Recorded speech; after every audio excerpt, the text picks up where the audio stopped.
Now, we don't necessarily have the biggest audience of South Africans, but I tell you what, they are probably some of the most vocal parts of our audience that we actually have. So today we're going to satisfy their desires for us to review and rate 6 South African wines. Now, here's the thing. The other 2 tasters on the show today, they have no idea what this country is. However, I do. Mainly because I accidentally read the answer to the question. But anyway, we have 6 wines. They need to guess what country it's from. I already know what it is, so I'm just gonna have a lot of fun on this one. And I will let you know on a bit of a secret, Pinotage actually does pretty damn well. Let's check it out. I'm Ethan. I work as the manager at Alfred's on Peel Street. I'm mainly a spirits guy, but honestly, I will drink anything. Favorite cocktail? Summertime would be a martini, wintertime would be something whiskey based. Favorite red would be a Pinot Noir, favorite white would be a Chardonnay. Wine number 1. So we got 3 whites and 3 reds. So it is a country that makes both red and white wines. So that crosses out nothing. We have a golden hued, green highlighted white wine. White wine. Yummy. Smells like a Chardonnay. Relatively muted on the nose, like a Muscadet or softer styles of Chardonnay. Chardonnay or something space. It's definitely like nutty on the nose. Fleshy stone fruit. I want to say it's a Chardonnay. Really high sort of saline, bright acid. Great, lovely, well-rounded. I don't think there's a lot of age left in it. Yeah, not bad. Like typically with white wine, I prefer to lean on that sort of more fruit forward, less tertiary characteristics. But this is well balanced. And I would pay $40 a bottle for 6 of those. I'll buy 12 bottles of that for $35. $40 a bottle for it, and I would totally buy 6 to 12. I think it's a really good wine. Really, really good wine. Wine number 2, same sort of color. Slightly more opaque. Now, opaqueness when it comes to white wines, no commodity style producer would ever do such a thing. This is likely coming from either it's like a high-end wine from a quite well-renowned producer, or definitely a small producer doing some very interesting winemaking here. Really muted nose. Bit sweeter, more apricot-y. Briny, saline acid line there, mixed with great luscious texture, Fiano-like texture. There's like this thing with white wine sometimes that when you swallow it, you can almost feel the acid reflux on the way down before it comes back up. This definitely has the sort of like acidy thing going on. 6 bottles, probably pay $30 for it. I would probably not spend as much. I'm gonna go $38 a bottle and I'd buy 3. Call that Fiano. I'd pay $35 for that. I'll get 3 bottles of that one because if it is a Fiano, we make Fiano and I like ours more. All right, wine number 3, lean, green, mean, acid machine it looks like. I like the smell of that. This smells like it's gonna be silly and sweet, which I really fuck with. And very aromatic. Oh man, that is awesome. I am going through a bit of a phase right now with aromatic whites. I eat a lot of spicy food. Just goes really well with that. Sort of put it like in terms of taste in between the 2. Like if you're putting the 2, the first and the second one in ends of each spectrum, I'd put this probably in the middle ground of them. Actually, it's probably the driest out of the 3. Fuck yeah, that's my favorite of the whites so far for sure. I'll get a dozen of that. The acidity of this is so much lower than the acidity of the first 2. Tastes a little bit like Torontes actually. I would pay like $55 a bottle for it because I think it's like gorgeous. Probably my least favorite out of the 3 so far. $20, 3 bottles of it. So I'd pay $50 a bottle for it. This is the sort of wine that I will just drink on the couch on a Friday night watching my football team lose because apparently we're not good this year. What is it? Oh, this is a red. Okay, this is where we should start getting a little bit more, I don't know, red wine seems like bullshit, it is, but like there is that whole like masculine thing versus feminine. Confected, lifted, pepper spice, already have an inkling of what the grape variety could be. Easy in the mouth, wine for every occasion. A little bit of tannin. That doesn't taste Italian, it tastes more French. I'm confused because like it tastes like a Syrah, but it's got like a flavor element that's like Cabernet, so it could be a bit of a blend. Give me 6, $30. I'd pay $45 a bottle for that. Actually, nah, if it's whole bunch Pinot Noir from France, it's gonna be like $80 a bottle, and I'll get a dozen of it. Not the most intensely complex wine. I think it's a very easy drinking, fun wine. For that reason, I'm gonna be throwing around about $52 a bottle and 6. Wine number 5. Similar sort of color, maybe a little bit less saturated red. Luscious on the nose, that's really fun. Smallest amount of Brett, which is actually quite welcome. If it didn't have that, this would just be like all confected raspberries, which sounds great, but it's kind of a little bit boring. There's like a small like sort of funk to this one. It smells like Cab Mac and where you start getting that bubblegummy thing. That's lovely. I'm salivating, but not from the acidity, because there's not a lot. I'm salivating from just literally how fleshy mid-palate this is. Wow. I think it's actually just a Pinot Noir. This has some weird funk to onto it. Like, these are the sort of wines that I would like to host me for dinner, but I don't know if I would want them to fight a world war for me, which screams French. 3 bottles, $20. Dozen, I reckon that's gonna be a $50 bottle. 68, and I'd buy 12. I'd take a note here for the grape variety, so I'll mention that later, so not to ruin it for the other guys, but it's pretty impressive. Wine number 6.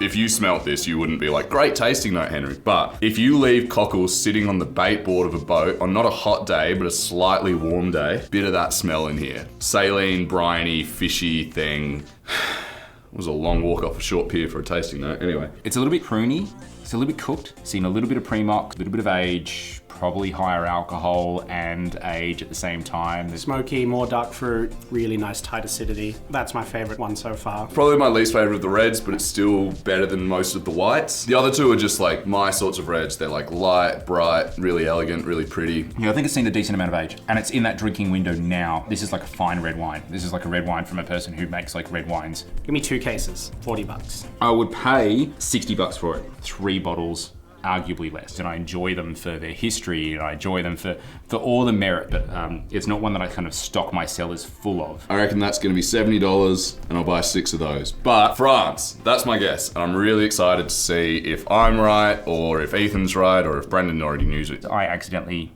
read the answer to the question. Ethan, Hello. Ethan. welcome. Henry, all right. Welcome to Bottle Shop. What did you think of the wines? Honestly, I thought they were all really yummy. Really cool, they were all tasty. I liked all of them. Did you guys have a guess of country? I did. Yeah? I did. I thought it was like each was a different country at first, but then I was like, It's all Henry one was just country. like, it's Yeah. all one country. I was like, okay, and I narrowed it down to 2, and I'm Okay, like, what were your 2? my 2 were France and Australia. And? I just went France in the end. Interesting. Okay, cool. went You guys are about to Australian, learn an yeah, amazing yeah. lesson about French wine. Cool. Interesting. Let's start with wine number 1. That makes a lot of sense. I thought that this was a really well-made example of a style of wine that isn't my favorite style of wine. A bit too nutty and a bit too savory for what I want. I wanted 6 bottles and I wanted to spend $40 a bottle on it. Struggle with this particular grape variety, and no one nails it all the time. It's either Riesling or Chardonnay for me, you know? Like, I can't really pick it out. But now that I'm thinking France, I'm thinking these are going to be like Chenins and things like that. Could well be. So that now I'm thinking maybe Chenin. What did you think it was, mate? I thought it was Chardonnay at first, and I was like, this might be a Chenin. I think I ended up settling on Chardonnay. My gut feeling was Chenin on it. High acid. I was pretty big on it, $40 and 6. I think it's going to be a little bit more expensive than that, but I thought it was pretty good. I'm now concerned that these are from South Africa. Let's get the wine out.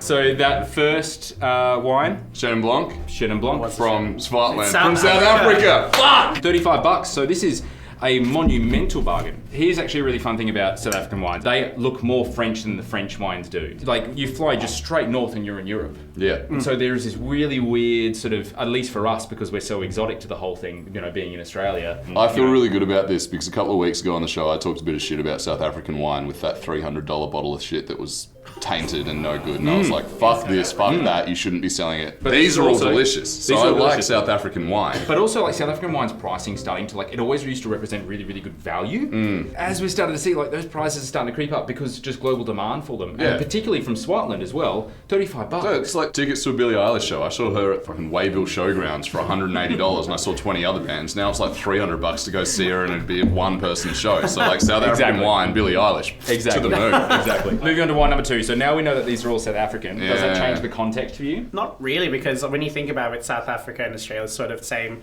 climate level if you look at it Of course. geography-wise. So there's that 7.5 out of 10 wine knowledge that you said you had. Fuck yeah, man. This was my least favourite of the whites. I thought the first one was a really interesting example of a Chardonnay that wasn't quite to my speed. I thought the next wine is my favourite of the whites. Typically, they're not gunning for trying to make something more in a wine. They're actually trying to make something More balanced. reserved. And when everything's balanced, it kind of looks boring. Yes, that is delicious and well made, but it's just a bit like It's milk toast. milk Like toast. the most yeah. glorious milk toast that you could And it's possibly beautifully find. made. Yeah, Yeah. like it's a really well done avocado on toast. 100%. Well, I wanted $38 and 3. I didn't like this as much as the first one. I was $35 and 3. I was 30 Ooh. and 6. Hoping for a bargain. Cool. All right, Let's well see what done. it is.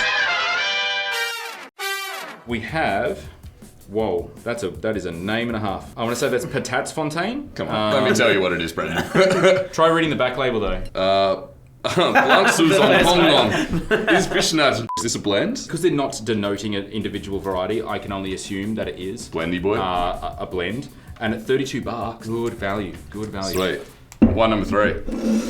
Yum, dude. Yeah, I was all about this. It's Gewürz, surely it's Gewürz, or an aromatic. It's It's definitely actually my aromatic. least favourite out of the 3 wines. Really? Yeah, I know. Shout, dude. Yeah. Hell yeah. Why? Is it not because it's just so low acid? Yeah, look, I actually found it a bit dry for me. Nice. Yeah, right. Each their own, brother. I just said yum, $50, 12 bottles. Dude, 55 and 12. I was like a bit short, and I thought it was a bit short. I was pretty mean. I was like, $25 a bottle. Dude, I was like, yeah. "What?" You've been on the money so far, I'll admit. You've been pretty good. And Yeah, it this is way is out of whack. 38. 38. It is a Roussanne. Roussanne. That is an Olifantsberg. And I'd say definitely up there with the tastiest and nicest Roussanne that I've ever had. Yeah. Bar none. If you have a little dose of the old tism, this is That's fantastic. texture. That's just I love that. Wine number 4. Fuck yeah. This tastes like whole bunch Pinot to me. And I was like, Yes. who does whole bunch Pinot? The French. And then I tasted this and I was like, that could be Beaujolais Very Gamay. French. Cool. This could be Yes. Cabernet. Very French. Yes. And turns out it's the South African. Pinot, $80, 12 bottles. 52 and 6. I thought that was pretty yummy. $30 a bottle. Dude, if it is, It's that's $30 awesome. a bottle. Heaps. God. 39. Jesus. Oh! Same producer. Yeah, the other Wolf week. and Woman. Dude, they Yeah. what did we drink of theirs? the other Dude, day this that is was sick? Pinotage. What is that? This is the tastiest. Everyone watching this is going to know clearly how big this is that we actually all enjoyed at Pinotage. Dude, There are what's South that we Africans that enjoyed at watch this Pinotage? show that are like, Pinotage is like pinnacle, and no one knows what we're talking about. And I actually agree with them because we don't get enough Pinotage in Australia. It is a cross made by a South African, I think, way back in the 20s, I want to say. Shit. We have all decided that is a yummy wine. Yeah. And at $39, that is just fucking awesome, man. Really cool. That is awesome. Wine of the week's gonna be hard. This was my one of the week. It was between these two, and I went with Grenache, $68. Amazing old vine Grenache. Dude, that's so pretty. Smell that again, dude. That is so fucking nice. I was super into it from the nose. The palate didn't disappoint. How'd you go with it? I thought it was Pinot. There was a bit of funk to it. There's a bit, yes. There's this like a small bit of funk. sweet, And sweet. I almost wanted to say, I was like, Was this it- is not a fault, is it? This is some. Is sort it back of palate funk to it. astringency? Did you pick up? I saw that as well. Dude, as I was putting it down to go to wine number 6, I was just like, is there a mouse in this house? What's going on? Because like right now, it's fine. It's like that little puppy breath thing. It Like was slightly like barnyardy. yeah, and it's in check and it's actually pleasant, but it's in check. there. Jeez, you have to look for it. Yes. Man, Yeah. you would need to be sensitive. I am. To it. So for me, that's like 20%, right? Well, 68 and 12.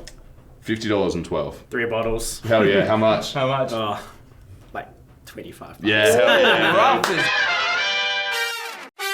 Woo-wee. Cool label. $45. So this is Testalonga, Craig Hawkins. How What was much? that? 45, yeah. Testalonga, this is El Bandito. I think they are the most consistently great wines from the area, and I do believe Grenache. Wine number 6. This is ballsy. This is back to what I know as South African wine. That was my favorite out of Yeah? all the well, that six. makes sense as to why you don't like these two as much, because Is it that's because it smells stylistically. like bacon? There's like, I thought there was a hint of smoke to it, which Yeah. I really like. I had it at $70 a bottle and I wanted 6 of them. 60 and 3, I'd upgrade that to 6 easy. I said, give me 2 cases, $40 a bottle. Dude, we've never had someone take 2 cases I've done 2 before. cases That's of that. huge. Syrah? $33. Oh, hey, yeah. cool. So Chris and Andre are Mullineux. So the Mullineux are part of this. This is Swartland. This would likely be, I would have thought, Syrah. They're pretty big on. Oh, there we go. Syrah predominant, Grenache Noir, Tinta Barocca, and Cinsault. It's a Yeah, red blend. Boy. They're very big on red blends. We weren't so kind to their last couple of wines. That's fine. On the show, and it's really good to see this being sort of back on Yeah, form. dude, delicious. as well. Really Very good. cool. Now, Ethan.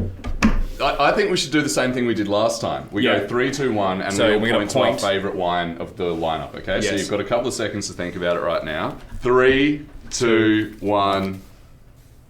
Interesting. Interesting. Now, How many did you buy that? how many did you buy that? You got 2 You got 2 cases. of that. cases. Shit. I All see. right. Well, Yeah. I got 6. You got 6. So Six. that's 3 cases between us. It might have to be that one. What are we doing here? This was 6, 12, And Oh, got and you really 3. didn't like it. That was like your least favorite. Dude, I'm actually really happy to make that the wine of the week because There will be South African viewers up in arms at the Pinotage.